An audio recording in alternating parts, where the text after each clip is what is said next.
Boa noite a todos. Meu nome é Marcos, como já foi dito, né? Primeiramente, eu gostaria de agradecer a todos os trabalhadores da casa, não só os encarnados, mas os desencarnados também, né? Porque há esse intercâmbio natural entre a gente. A gente acha que está fazendo alguma coisa sozinho, mas a hora que menos esperamos, tem alguém conosco, né? Imaginemos Jesus.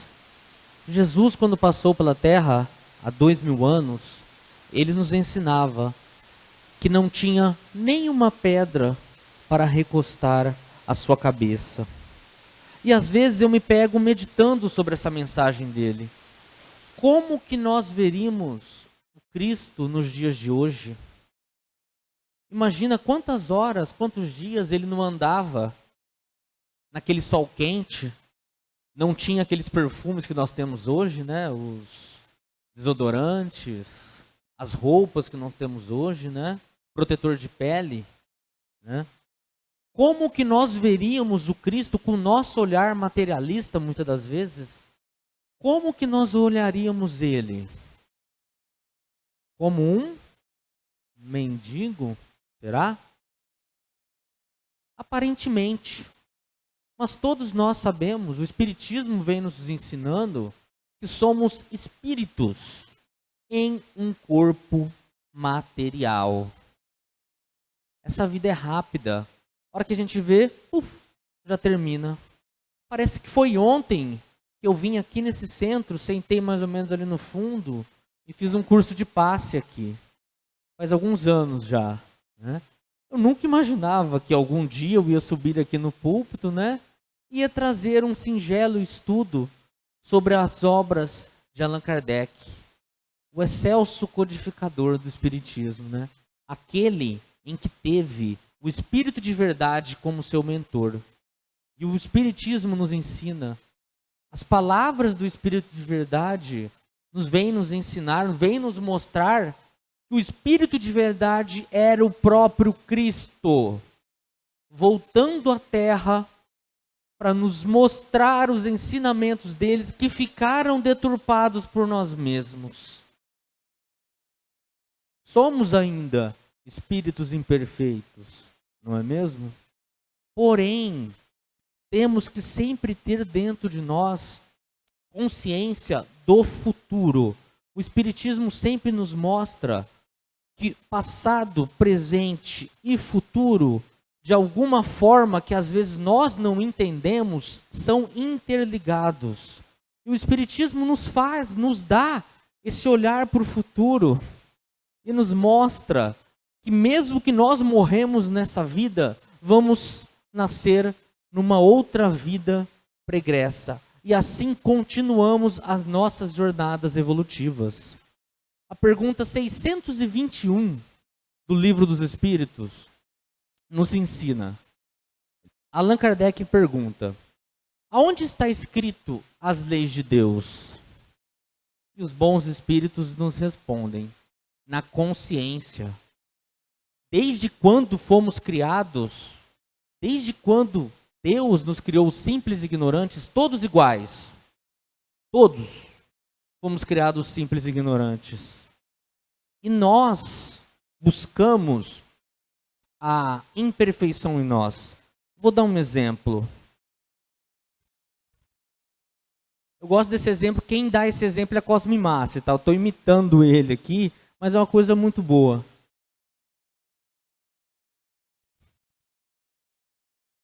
Fomos criados simples e ignorantes. Na tabela espírita, existe os espíritos imperfeitos, que são a terceira classe.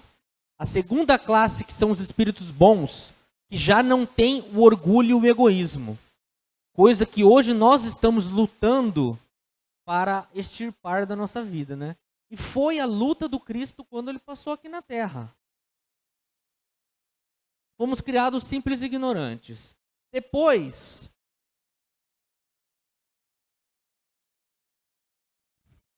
passamos a ser espíritos bons. Quem não entra nas fileiras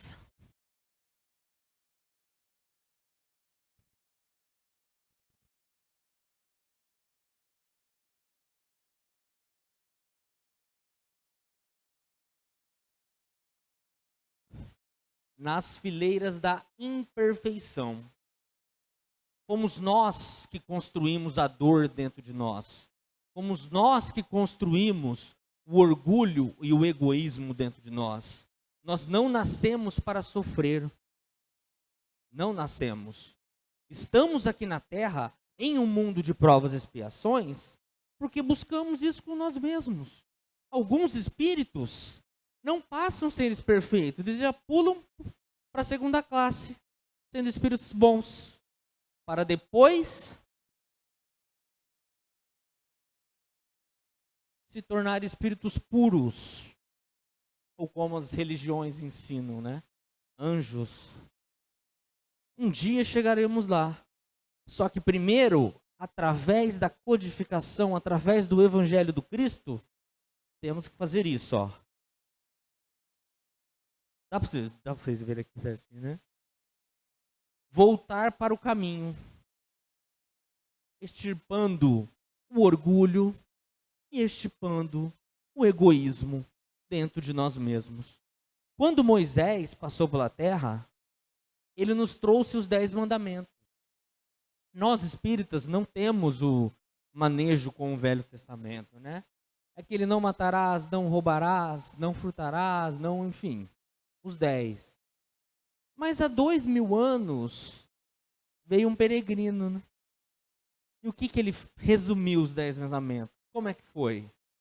Quem sabe? Ele disse assim: amar a Deus sobre todas as coisas e ao próximo como a ti mesmo.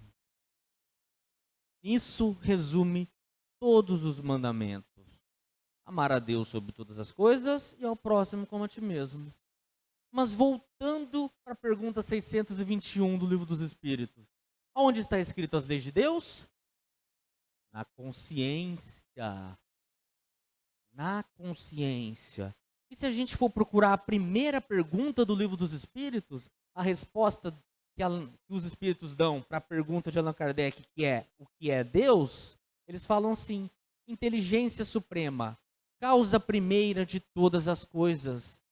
O que eles estão respondendo para a gente que a gente já não sabia? Nós já sabíamos que Deus era onipotente, onisciente e onipresente em nossas vidas. Então nós ainda sabemos muito pouco sobre Deus. Mas sabemos que quando Ele nos criou, Ele nos deu uma consciência que é o nosso guia para fazer o bem para o próximo. Se sempre antes de chegarmos a uma outra pessoa, para ter determinada atitude, interrogarmos a nossa consciência, ela nos dará o guia do que devemos fazer. Por isso que tiveram espíritos que não precisaram nem do espiritismo. Passaram reto. Muitos, até mesmo que se tornaram imperfeitos, quando Cristo veio, já compreenderam ali na raiz o que ele tinha dito. Por quê? Já tinha uma elevação moral um pouco maior do que a nossa. E para se tornar espírito bom, a elevação é moral. Porque os espíritos bons, eles ainda não têm toda a inteligência que tem um espírito puro. O espírito puro sabe de tudo. Ele vai para qualquer lugar do espaço. Lembrando que o espaço é infinito, né? Está sempre em expansão.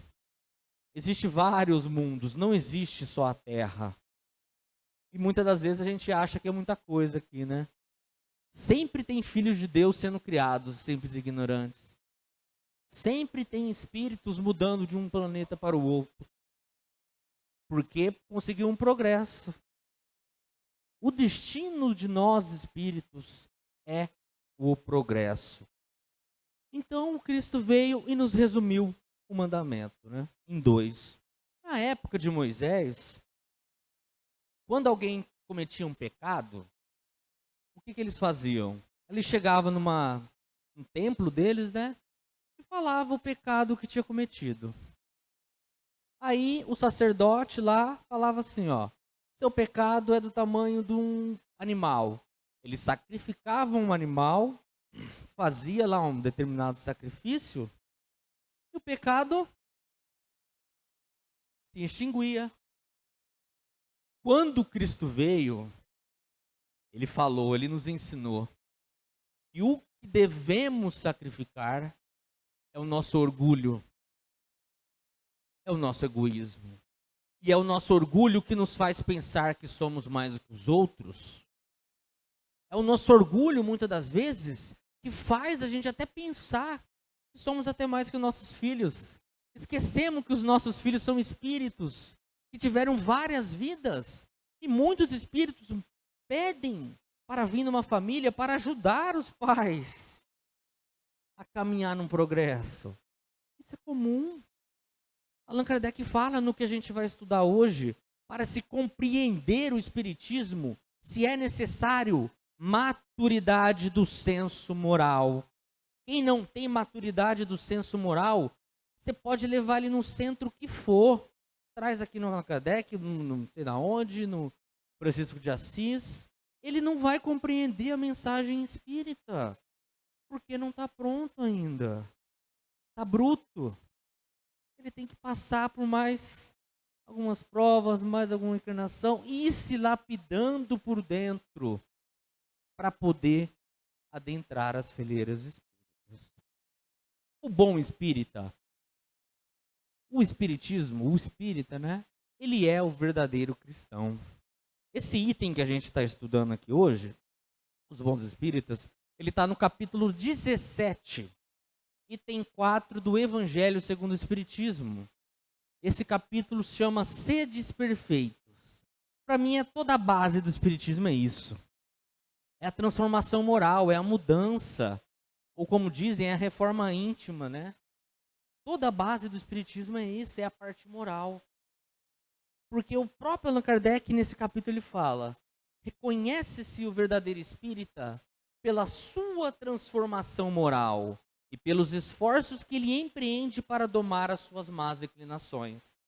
Então, vamos lá, vamos voltar nessa frase. Reconhece-se o verdadeiro espírita pela transformação moral e esforço para domar as más inclinações. Quando se fala domar, eu lembro de um animal, né? Aqueles cavalos brutos. O que você tem que fazer para domar ele? Tem todo um processo. Tem que laçar, você tem que segurar, você tem que ter força ali, né? Para domar os nossos maus pensamentos, os nossos maus instintos, é a mesma coisa. Porque nós temos maus pensamentos, maus instintos, imperfeições que trazemos de várias e várias encarnações passadas. Quem aqui não queria ter determinado ato, cometer determinado ato, mas a hora que viu, já fez? Já aconteceu com alguém aqui? A hora que não queria fazer isso com tal pessoa, a hora que viu, já fez. Por quê? Está enraizado. Está enraizado em nós. Então o pensamento ele vai vir. Só que o que eu tenho que fazer com o pensamento mau? Segurar e não fazer. Os bons espíritos auxiliam as pessoas que buscam fazer isso. Aquelas que procuram fazer a caridade, que já estão num grau de, como é que eu vou dizer, de evolução, de progresso, e aquelas que estão procurando se melhorar. É essas que os bons espíritos vêm em seu auxílio. Allan Kardec pergunta assim: por que muitas das vezes doutores, pessoas inteligentíssimas, não compreendem a doutrina espírita, enquanto que jovens, recém-saídos da escola, eu estou traduzindo para os dias de hoje, né? Compreendem em suas menores nuances. Por quê? Ele mesmo responde assim: porque a parte material da ciência só requer olhos para ver. enquanto a parte essencial requer maturidade do senso moral. Vamos supor, vamos dar um exemplo. Vem determinado médium aqui, lá da Bahia, dá um exemplo. Não conhece ninguém aqui. Senta aqui, pega umas folhas, psicografa 20 cartas. Cada carta dessa pessoa, a pessoa vai ler. Tem peculiaridades das pessoas, dos filhos mortos, dos parentes. A assinatura é igual daquele parente que desencarnou. Essa parte só requer olhos para ver. Agora, a essência que está nesses textos, a imortalidade da alma, essa vida nossa que não cessa, a vida não cessa. O corpo morre, o espírito vive. Eu percebo isso, como nós somos atrasados ainda, quando vamos no dia de finados, no túmulo dos nossos parentes que não estão mais ali. Muitas das vezes nem os corpos estão mais ali, né? Porque foram comidos tudo pela terra, desse processo natural do mundo, né? Que está sempre se regenerando. Uma coisa se transforma em outra, se decompõe, transforma em outra, decompõe. Só os nossos espíritos, que continuam só no progresso, né? Mas não se transforma. O corpo muda, porque nós vemos em outro. O espírito continua o mesmo, só que progredindo na moralidade e na inteligência, né? Eu sei que ainda é cultura nossa, né? Devemos respeitar, mas um dia irá acabar. Dia de finados, irá acabar velório. O corpo não está ali, quer dizer, o espírito não está ali, o corpo está. Para que vai chorar do lado de um corpo? Às vezes o espírito está do seu lado ali, muitas das vezes, e a pessoa está chorando do lado do corpo. Allan Kardec nos dá um exemplo muito bom na pergunta 936 do Livro dos Espíritos. Imaginemos duas pessoas, você e um amigo. Ele não fala nem pai e mãe, é você e um amigo, mais ou menos. Dois amigos em uma cadeia. Estão lá pelas mesmas causas. Estão cumprindo a mesma pena. E o seu amigo é liberto. Seu amigo foi liberto. Seria egoísmo se revoltar-se contra a liberdade dele? Seria, claro. Ele está sendo liberto. O que você tem que fazer? Ficar feliz. Antigos filósofos já falavam. O corpo aprisiona o espírito. A hora que o espírito sai, ele está liberto. Como espíritos, viajamos na forma do pensamento. Você pensa, você está lá na França. Você está no lugar que você quiser. Você está aonde o seu pensamento está. Ou como Cristo há 2000 anos nos ensinou. Aonde estiver o seu coração, aí estará o seu tesouro. Vamos supor, dar um exemplo aqui. Os obsessores. Os obsessores são espíritos que perseguem outras pessoas porque não a perdoaram. Muitas das vezes, né? Tem ódio, tem raiva, ressentimento de determinado ato da pessoa, ela não consegue perdoar. Ela desencarna, na mesma hora que o pensamento dela está na outra pessoa, faz isso, ó. Ela já se vê do lado dela. E a outra pessoa geralmente começa a se sentir mal por causa da vibração daquele espírito. Não é? Agora eu quero perguntar a todos aqui. Quem algum dia já sentiu raiva ou ódio ou ressentimentos de alguém? Tá cheio de obsessor encarnado aqui, né? Você vê.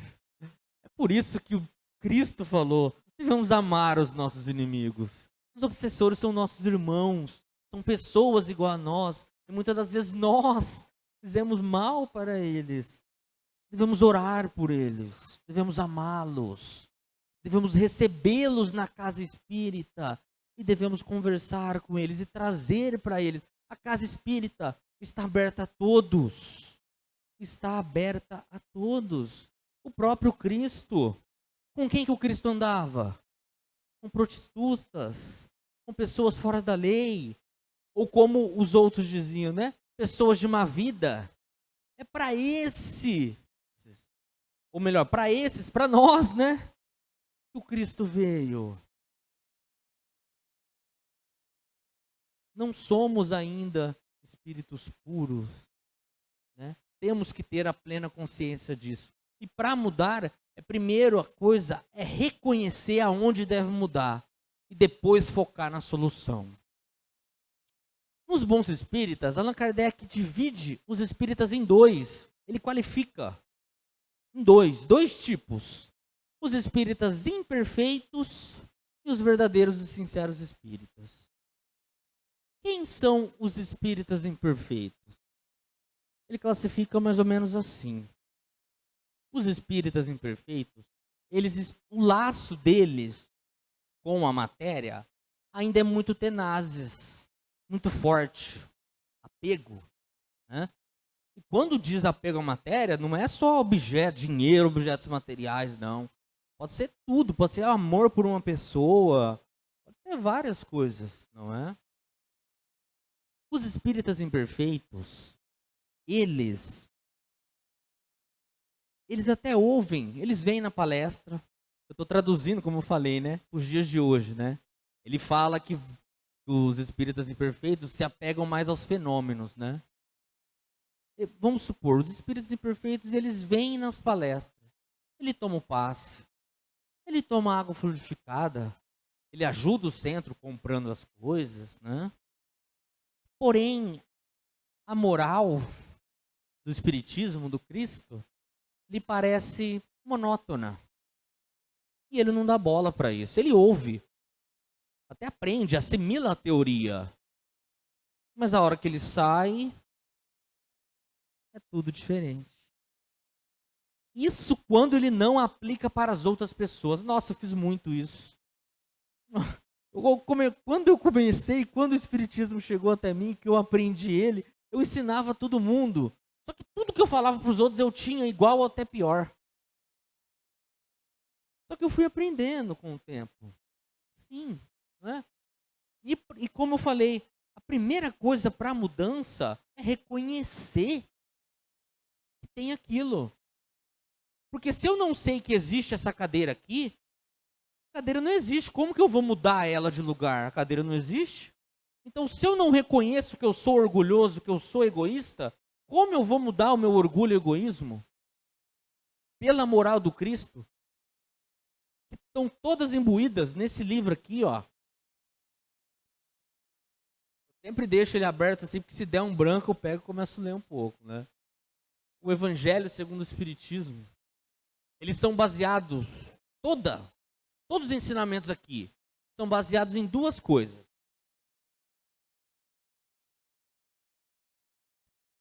Duas. Quem sabe dizer? Humildade e caridade. Ninguém é caridoso sem ser humilde. Ninguém é humilde sem ser caridoso. Olha que legal. Uma depende da outra. É por isso que sempre pergunto para as pessoas às vezes, né? Servir sopa é caridade? Depende. Depende do sentimento que a pessoa tem. Eu posso doar todos os meus bens aos pobres. Se eu não tiver o amor, eu nada serei. Se eu não tiver o sentimento de caridade, não adianta. Ele é um sentimento intrínseco ao ato. Existem pessoas por aí que fingem ser caridosas o tempo inteiro, só que está simulando um ato. E o Espiritismo acaba com isso, porque ele nos ensina que há sempre uma multidão de espíritos, Allan Kardec fala, uma multidão de testemunhas à nossa volta. E eles sabem quem que é quem. Eles sabem quem que é quem. E é por isso, então, que a gente deve sempre procurar ter os nossos pensamentos e a nossa consciência tranquila perante os nossos atos. Porque um dia iremos desencarnar. E se eu fiz o mal... Qual é o seu nome? Imaginemos que eu fiz o mal para Terezinha, sem ela saber. Aí desencarna eu e a Terezinha, ou eu primeiro, ou ela depois, enfim. Ela olha para mim, ela vai ver tudo que eu fiz com ela. Porque o corpo, ele esconde os nossos pensamentos. Do lado de lá, nós somos tudo que pensamos e sentimos. Então, um olha para o outro e vê quem realmente é. Acabou. Acabou a mentira. Imagina que, nossa, eu não vejo essa hora, gente, de ver algumas pessoas do lado de lá. Vai ser uma maravilha, né? E é isso. Os espíritas imperfeitos, eles têm esse apego à matéria.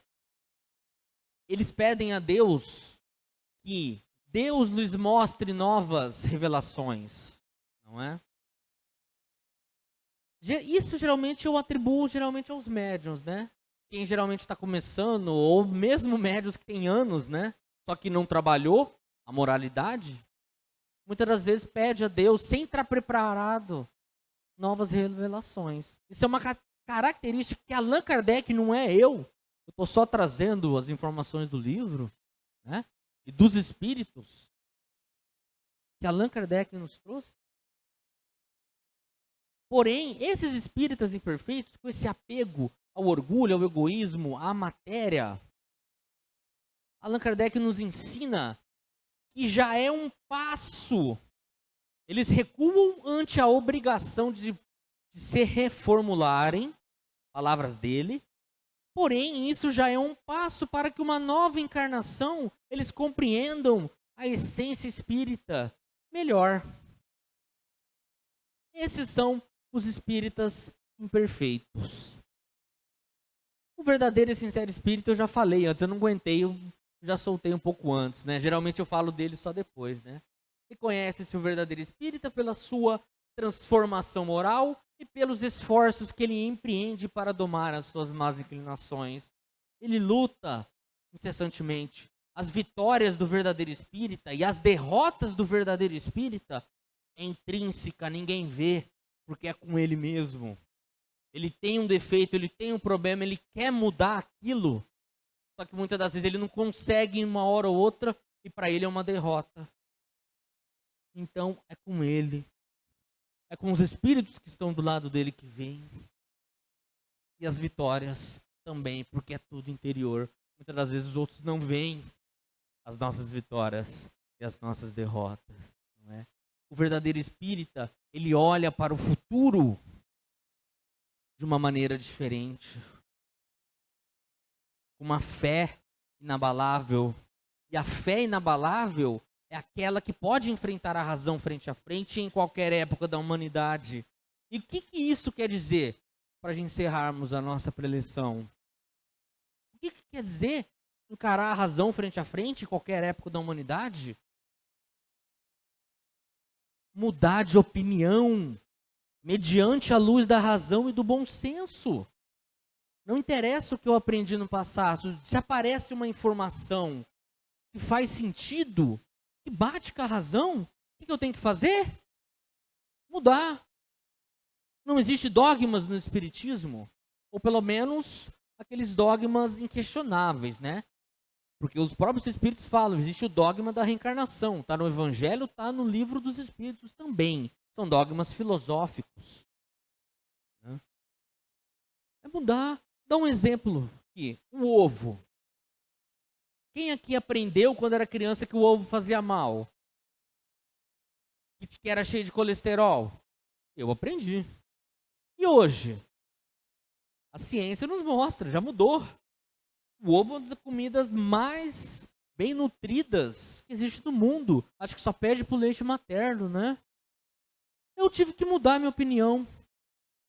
E eu mudei de opinião também, porque quando eu conheci o espiritismo, me informaram que Allan Kardec tinha 5 obras. Isso é uma verdade? Eu descobri que Allan Kardec tem 23 obras. E todas elas são magníficas. E tem muita coisa ali que não tem nessas 5 obras, que são ditas básicas. E eu vou deixar um site aqui, que qualquer um pode entrar e descobrir essas 23 obras. E depois que eu comecei a ler essas 23 obras, o meu pensamento, a minha forma de ver o Espiritismo, a minha forma de ver como ele foi fundado, mudou completamente. Mudou a minha forma de ver a vida. Mudou a minha forma de ver os espíritos, ou melhor, nossos irmãos, porque uma hora estaremos lá, né? Ela chama Kardecpédia. O fundador dela já veio aqui em Rio Preto, um tempo atrás. Ele chama Cosme Massi. Qualquer um pode entrar lá, ó.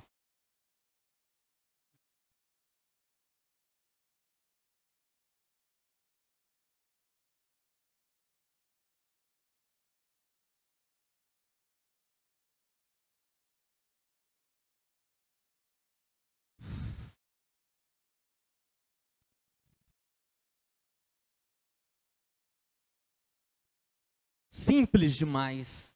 E lá tem um negócio igual o Google, é chamado do Google de Kardec. Qualquer palavra que se encontra nessas 23 obras de Allan Kardec, se você escrever lá, eles acham aonde a obra está. Isso aqui é uma maravilha para quem gosta de fazer palestra, exposição, para quem é orador, porque tem tudo que a gente precisa. Muito obrigado a todos e que Jesus possa nos iluminar.